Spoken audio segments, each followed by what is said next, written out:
And we're here at the 2022 URSA with Tom Eilerman from big gym equipment company, very historical gym company. Perhaps you've seen the films of Ronnie Coleman or all the old school gyms or Nebula. We've all seen their gym equipment around, hard steel, old school. How did you come up with that name, the concept? Well, we had a company called Proto Weld Fitness Equipment. It kind of sounded stupid. It wasn't really a good name. And I'm a big Trek fan, so we're watching Wrath of Khan one night, and they flew into the Nebula to escape Khan. I'm like, Nebula, Nautilus, that's it. And that's how the name stuck. Of course, I trademarked it, and then 30 years later, people are still buying used Nebula leg presses for $6,000. So amazing, right? I've left a mark somehow, I guess. Yeah, nothing like the old school gym equipment. For all you trackies out there, the name Nebula, coming from Star Trek, that's very interesting. And the company, you founded in 1988 or? 1988, yeah. I sold in 2011 to Ray Crothers' company, then Rogue turned around and bought the design rights in 2013. But Arsenal Strength, through a loophole of the sale, was able to private label it through the Ray Crothers company. Interesting. So, and now I've started 6 months ago. I'm the director of engineering for TKO Strength, and we're designing some new product that's building stateside, so I'm in charge of that. So interesting. There's a lot of stuff coming out here shortly. I believe it. I mean, especially with the engineering, literally the engineering expertise. I mean, there's something to be said about that machinery that you can still use it today, and it's as good as. Well, we're coming out with a leg press. Prototypes will be done in about 3 weeks. I've taken my Gen 2 version and took it to a whole nother level. There's a lot of stuff that I really can't announce it now, but when we do, I've got a couple major gyms in the country. They're going to put it in and it'll go viral. Nice. Yeah, especially the social media aspect, filming at the gyms. Let me ask you a question. This is probably a little more intimate about the backside of your business, but around the world, due to global circumstances, there's a lot of shortages in raws and stuff like that. How are you still continuing to build such a great product, and despite so many potential obstacles? Well, I've learned a long time ago that if you build stuff heavy, hardcore, you build it to last. It really depends on, I ran into one of our vendors, Fender Drives, that makes pulleys, dumbbell saddles, and every team has not got one player. So even in equipment, you've got to have good suppliers, good vendors for pulleys, cables.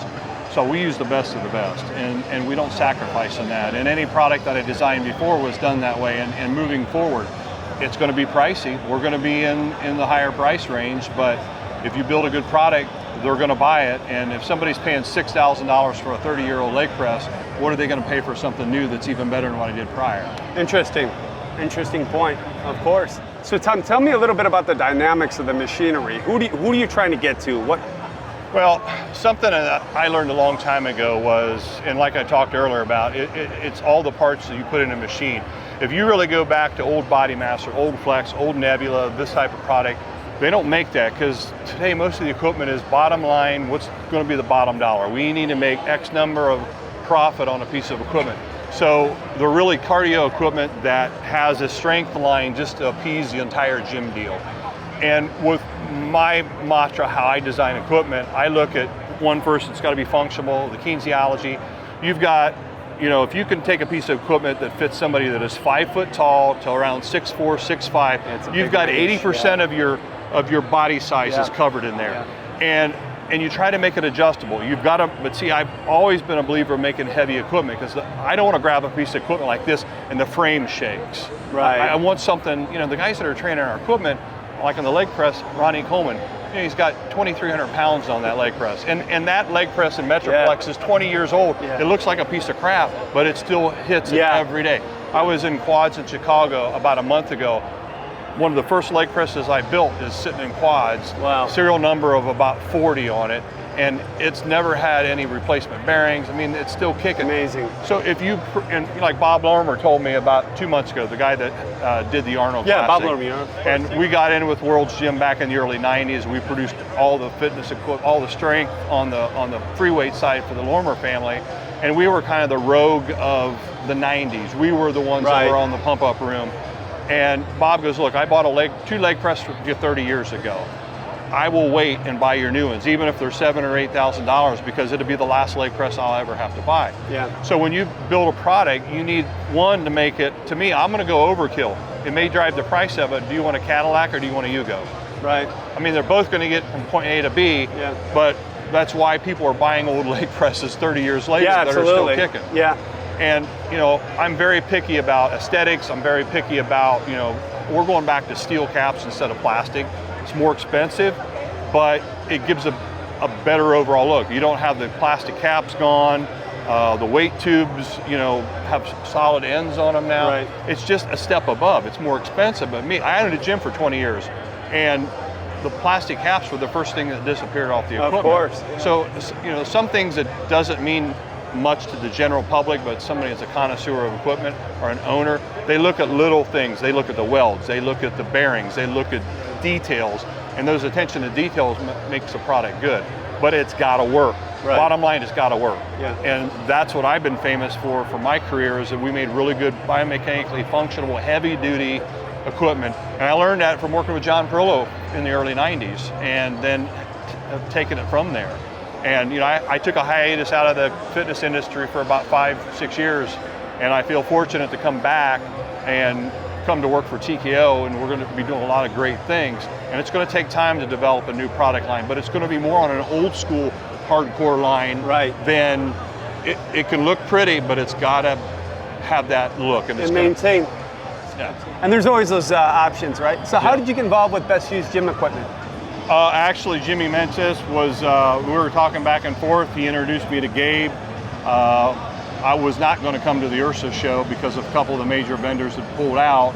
And then Jimmy said, hey, I've got Jim Alico, I've got Panada, and I wanted to look at some of those lines up front myself. Right. So, my boss says, hey, you want to come? So here I am.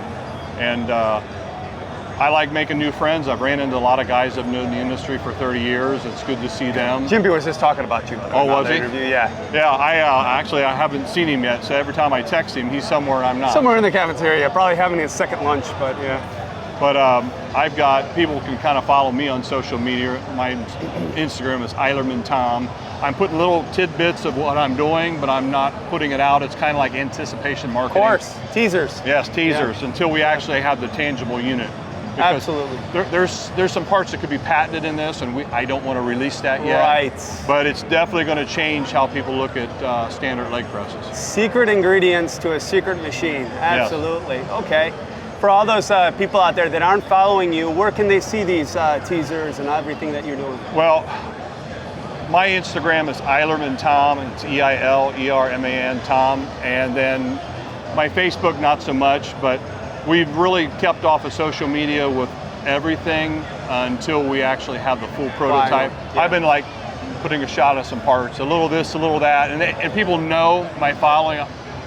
I'll put a tubing piece and I'll have like 60 likes in an hour. Right. If I put a steak that I ate, I'll have 3 likes. So people really are anticipating what's coming. What's coming? The storm, creating the machine. And coming back in the industry, I didn't want to just build a bench or a piece of leverage equipment. I wanted to come back what I was most known for. Yeah. So by coming out and with a leg press that actually is better than anything I've ever designed in the past, we wanted that wow factor, and I think that's really going to help brand this new product line that we're coming out with. All right, well, we got to see it. We're looking forward to it, Tom.